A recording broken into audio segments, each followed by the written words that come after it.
Continue with this discussion, and for this we're joined now by the Executive Secretary for the Council for the Advancement of the South African Constitution, Mr. Lawson Naidoo. Lawson, a good morning to you. Thank you so much for joining us. I think let's start off with CASAC's reaction to that ruling by Deputy Chief Justice Mandi Samaya, essentially handed down very briefly, essentially against the MK Party and Jacob Zuma on their request for the recusal of some of the justices. Yes, indeed. That was the first matter that was argued yesterday morning. And after argument, the justices didn't take very long to reach their decision, which was to dismiss the application for the recusal on the grounds that, there was no justification for their recusal. Although some of them had sat in the earlier Zuma contempt case, this did not mean that they were not able to bring an independent, impartial mind to bear on the matter before them. And therefore that was dismissed, and the reasons will follow in the main judgment. Did you find it at all concerning, though, that Justice Raymond Zondo himself, I mean, essentially the MK Party and former President Jacob Zuma wanting Chief Justice Raymond Zondo recused as well, he, however, not on the bench yesterday. Is that a concern that he was not on the bench? No, there was a quorum of 9 judges on the bench, 7 permanent Constitutional Court judges and 2 acting justices. So, it satisfies the requirement of a quorum.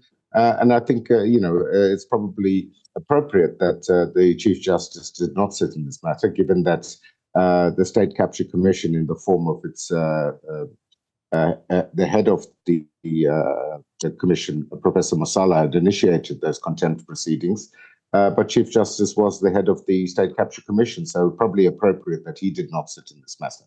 Okay, the Umkhonto we Sizwe Party spokesperson speaking to Channel 405 recently said that the IEC should have referred the matter to the Supreme Court of Appeal and not to ConCourt. What do you say to that?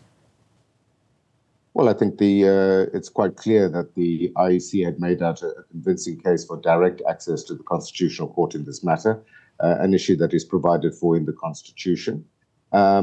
I think Advocate Ndlu Katobi dealt with that matter quite speedily and decisively in his arguments yesterday, explaining to the court why they came directly to the Constitutional Court, that this matter needs to be resolved before the election takes place on the 29th of May. And that was the urgency as well as the application for direct access. Yeah. Talk to us a little bit about why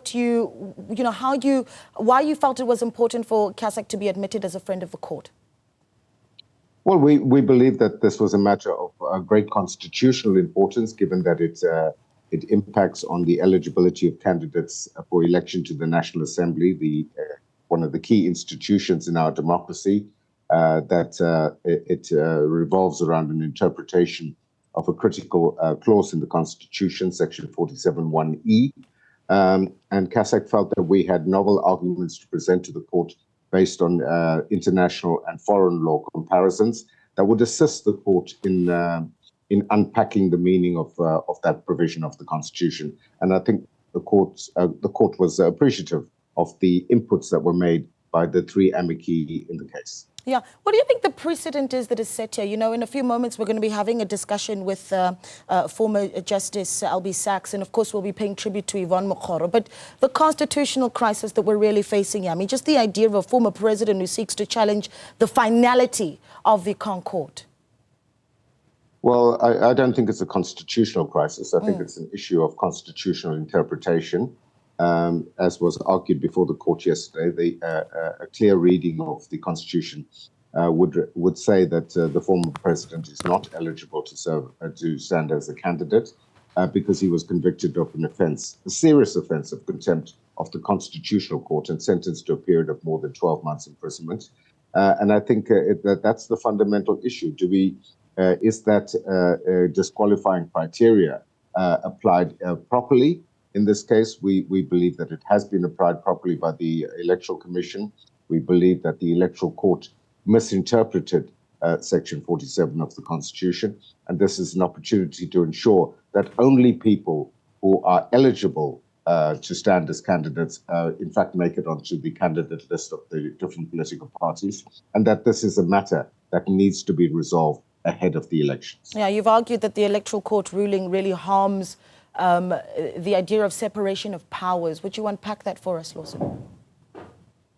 Well, we believe that the Electoral Court, as I say, just totally misunderstood or misinterpreted the provision of the Constitution, and also, they tried to undermine the Constitutional Court itself in its own contempt judgment, which sentenced Mr. Zuma to prison, and the fact that the Constitutional Court in that case sat both as a court of first and last instance. Is provided for in the Constitution. That was a matter that was debated in the court yesterday as to whether where does the Constitutional Court get the jurisdiction to do that, and that was answered, I think, quite convincingly.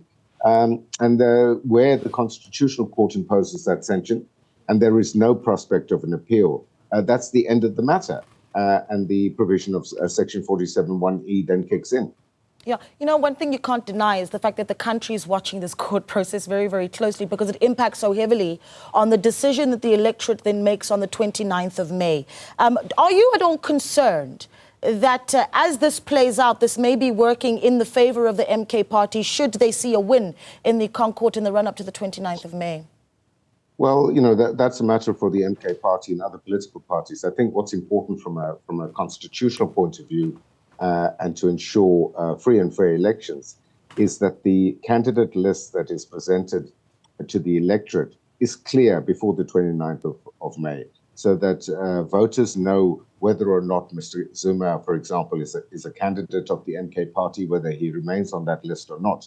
It may sway some voters either way. That's not for me to speculate. But having certainty about which candidates are on which party's list is an integral part of the right to vote. And it's a right that vests in the electorate in South Africa.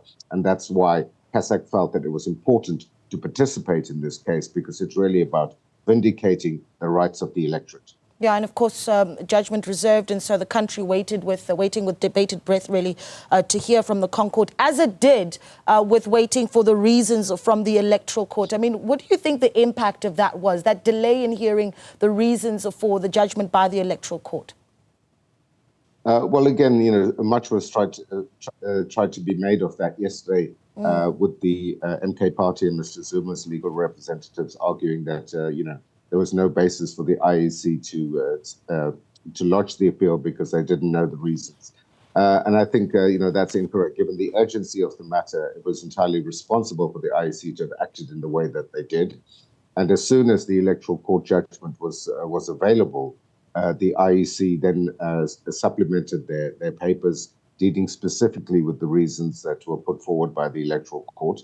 And those revolved around the non-appealability of the ConCourt sentence on Mr. Zuma, as well as the effect of the remission that was visited upon Mr. Zuma to his benefit when President Ramaphosa granted remission to over 9,000 prisoners in order to reduce overcrowding in prisons during the COVID pandemic.